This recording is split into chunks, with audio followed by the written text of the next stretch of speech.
जय श्री राम। सभी को जय श्री राम। आपके अपने चैनल श्री राम कथा में आपका स्वागत है। तो चलिए शुरू करते हैं इस महान ग्रंथ को श्रवण करना और पढ़ना। सबसे पहले हम प्रभु के चरणों में श्री वंदना करेंगे और सभी देवी देवताओं से आह्वान करेंगे कि आप आइए और हमारे साथ इस पवित्र ग्रंथ का श्रवण करें।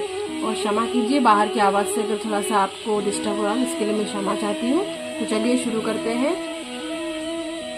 पिछले अंक में हमने पेज नंबर 189 190 पढ़ा, तो उसका अंतिम श्लोक पहले पढ़ेंगे। शोभा शिव सुभग दोई वीरा, नील पीत जल जाभ समीरा, मोर पंख सिर सोहतनी के, गुच्छ बीच बीच कुसुम कली के। Page number 190 Ramcharitmanas Balkand. चलिए शुरू करते हैं। भाल तिलक श्रम बिंदु सुहाए, श्रवण सुभग भूषण छवि छाए, विकट भ्रकुटी कछ घुघर खवारे, नवरो सरोज लोचन रत्नारे। माथे पर तिलक और पसीने की बूंदे शोभायमान है, कानों में सुंदर भूषणों की छवि छाई है, टेढ़ी भौहें और घुंघराले बाल है, नए साल कमल के समान रत्नारे नेत्र हैं, चारु चिबुक नासी का कपोला, हास बिलास लेत मनु मोला, मुख छवि कही न जाई मोहि पाही, जो भी लो की बहु काम ल जाई। थोड़ी नाक और गाल बड़े सुंदर है और हंसी की शोभा मन को मोह लिए लेती है। मुख की छवि तो मुझसे कही ही नहीं जाती, जिसे देखकर बहुत से कामदेव लजा जाते हैं। उर्मणि माल कंबु कर गीवा, काम कलब कर बुंज बरसीवा, सुमन समेत बाम कर दोना, सावर कुंवर सखी सुखी लोना। वक्ष स्थल पर मणियों की माला है, शंख के सुंदर गला है, कामदेव के हाथी के बच्चे की सूंड के समान भुजाएं और बल की सीमा है, जिसके बाएं हाथ में फूलों सहित दोना है। सखी वह सांवला कुंवर तो बहुत ही सलोना है। दोहा। केहरी कटी पट पीत धर, सुषमा सील निधान, देखी भाकुल भूषणी विसरा, सकीन अपान। सिंह की कमर वाले पीताम्बर धारण किए हुए शोभा और शील के भंडार सूर्य कुल की भूषण श्री रामचंद्र जी को देखकर सखी अपने आप को भूल गई। धरी धीरज एक आली सयानी, सीता सन बोरी गई पानी, बहुरी गोरी कर ध्यान करे हूँ, भूप किशोर देखी किनली हूँ। एक चतुर सखी धीरज धरकर हाथ पकड़कर सीता जी से बोली, गिरिजा जी का ध्यान फिर कर लेना, इस समय राजकुमारों को क्यों नहीं देख लेती। सकुचिय सिय तब नयन उघारे, सन्मुख दो संग रघु सिंह निहारे, नख सीख देखी राम कई शोभा, सुमिरी पिता पनु मनु अति क्षोभा। तब सीता जी ने सकुचा कर नेत्र खोले और रघुकुल के दोनों सिंहों को अपने सामने देखा। नख से शिखा तक श्री रामचंद्र की शोभा देखकर वह फिर पिता का प्राण याद करके उनका मन बहुत क्षुब्ध हो गया। पर बस सखी न लखी तब जब सीता, भयउ गहरू सब कहहि सब भीता, पुनि आउब एहि बेरिया काली, अस कहि मन बिसही एक आली। सब सखियों ने सीता जी को परवश प्रेमवश देखा। तब सब भयभीत होकर कहने लगी, बड़ी देर हो गई, कल इसी समय फिर आएंगी। ऐसा कहकर एक सखी मन में हंसी। गूढ़ गिरा सुनी सिया सकुचानी, भयउ बिलम्बु मातु भय मानी, धरी बड़ी धीर राम उर जाने, फिरी अपन पहु बितु पस जाने। सखी की यह रहस्यमयी वाणी सुनकर सीता जी सकुचा गई। देर हो गई है जानकर उन्हें माता का भय लगा। बहुत धीरज धरकर श्री रामचंद्र जी को हृदय में ले आई और अपने को पिता के अधीन जानकर लौट आई। दो देखन मिस मृग बिहग तरु, फिरहि बरोही, निरखी निरखी रघुवीर छवि बाड़ई प्रीति न थोई। मृग पक्षी और वृक्षों को देखने के बहाने सीता जी बार बार घूम जाती है और श्री रामचंद्र जी की छवि देख देख कर उनका प्रेम कम नहीं बढ़ रहा। जानी कठिन शिव चाप बिसूरती, चली राखी उर श्यामल मूरति। प्रभु जब जात जान की जानी, सुख स्नेह शोभा गुण खानी। शिव जी के धनुष को कठोर जानकर वे विसूरती हुई हृदय में श्री रामचंद्र की सावली मूर्ति को रखकर चली। शिव जी के धनुष की कठोरता का स्मरण आने से उन्हें चिंता होती थी कि ये सुकुमारा रघुनाथ जी उससे कैसे तोड़ेंगे। पिता की प्रण की स्मृति से उनके हृदय में शोभ था कि इसलिए मन में विलाप करने लगी। प्रेम वश ऐश्वर्य की स्मृति से जाने से ही ऐसा हुआ। फिर भगवान जी के बल का स्मरण करते ही हर्षित हो गई और सांवली छवि को हृदय में धारण करके चली गई। प्रभु श्री राम जी के सब सुख स्नेह शोभा गुण की खान श्री जानकी जी को जाती हुई जाना। परम प्रेम मय मृदुमसी कीनी, चारु चित्त भीति लिखिलीनी। भई भवानी भवन बहोरी, बंदी चरण बोली कर जोरी। तब परम प्रेम की कोमल साही बनाकर उनके स्वरूप को अपने सुंदर चित्ररूपी भित्ति पर चित्रित कर लिया। सीता जी ने पुनः भवानी जी के मंदिर गई और उनके चरणों की वंदना करके हाथ जोड़कर बोली, जय जय गिरिवर राज किशोरी, जय महेश मुख चंद चकोरी। जय गज बदन षडानन माता, जगत जननी दामिनी दुति गाता।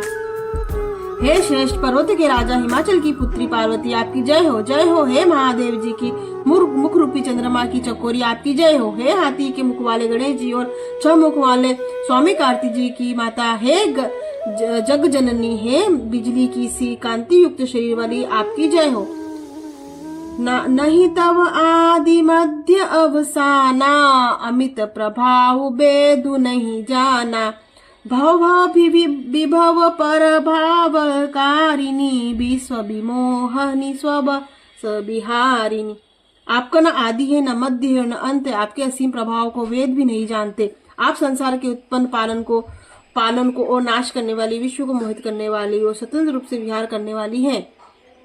दोहा। पति देवता सुतिय महु मातु प्रथम तव रेख, महिमा अमित न सकहि कही सहस सारद शेष।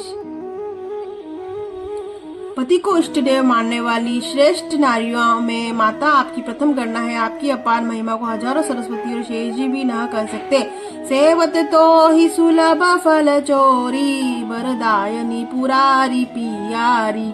देवी पूजी पद कमल तुम्हारे, सुर नर मुनि सब होई सुखारे। हे वर देने वाली, हे त्रिपुर के शत्रु शिव जी की प्रिय पत्नी, आपकी सेवा करने में चारों फल सुलभ हो जाते हैं। हे देवी, आपके चरण कमलों की पूजा करके देवता मनुष्य मुनि सभी सुखी हो जाते हैं। मोर मनोरथ जानहुनी के, सबहु सदा उरपुर सबही के। किनेहु प्रगट न कारण तेहि, अस कही चरण गहे बिदेहि। मैंने मनोरथ को आप भली भांति जानती है, क्योंकि आप सदा सबके हृदय रूपी नगरी में निवास करती है। इसी कारण मैंने आपको प्रकट नहीं किया। ऐसा कहकर जानकी जी ने उनके चरण पकड़ लिए। विनय प्रेम बस भई भवानी, सखी माल मूर्ति मुस्कानी। सादर सिंह प्रसादु सिर धरेऊ, बोली गौरी हर सिंह भरेऊ। गिरिजा जी सीता जी के विनय और प्रेम के वश में हो गई। उनके गले की माला खिसक पड़ी, मूर्ति मुस्काई। सीता जी ने आनंद पूर्वक उस प्रसाद को सिर पर धारण किया। गौरी जी का हृदय हर्ष से भर गया और वो बोली, सुनु सिय सत्य असीस हमारी, पूजी ही मन कामना तुम्हारी। नारद बचन सदा सुचि साचा, सो बरु मिली ही जानी मनुराचा।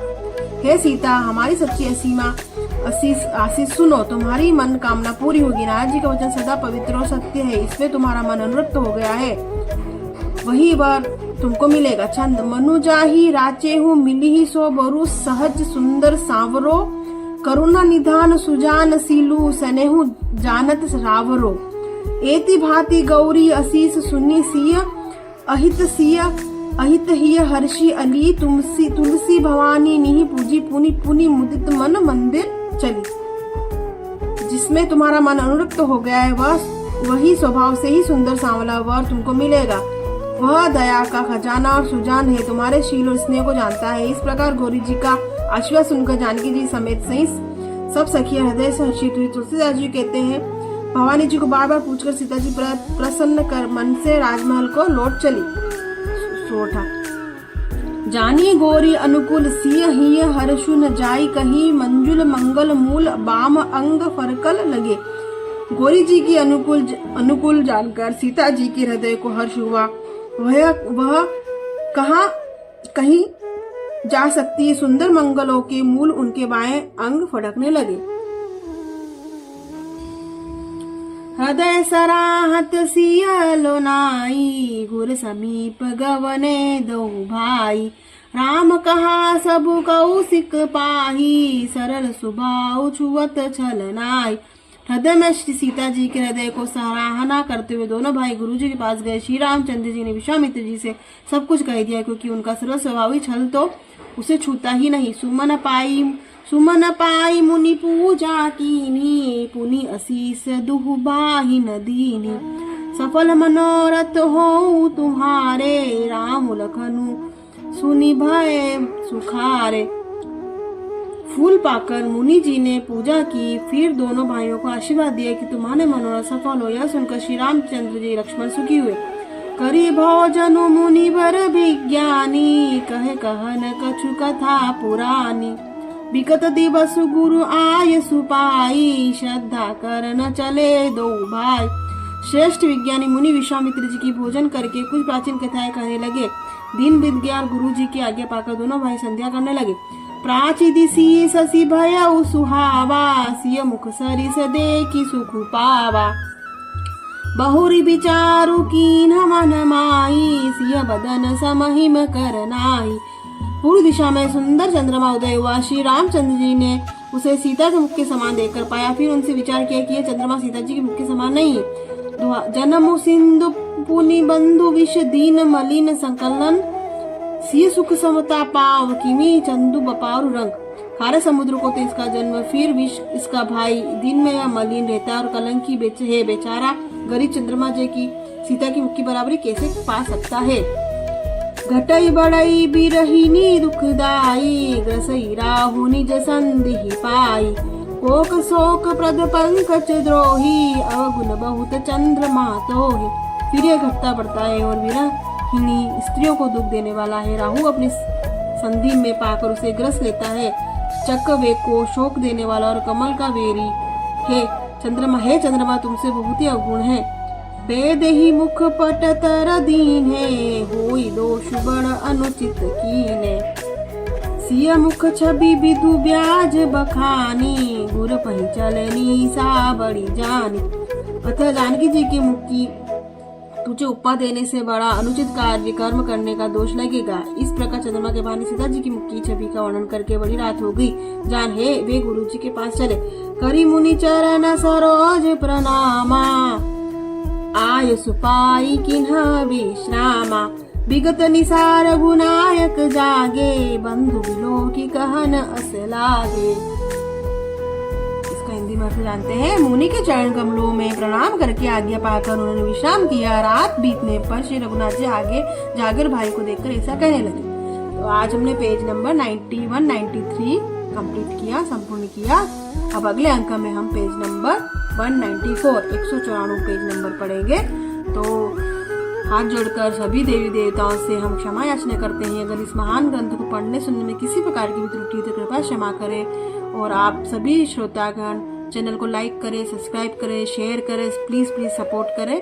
और अब अगले अंक में 194 पेज पे आपसे फिर भेंट होगी। तब तक के लिए जय श्री राम।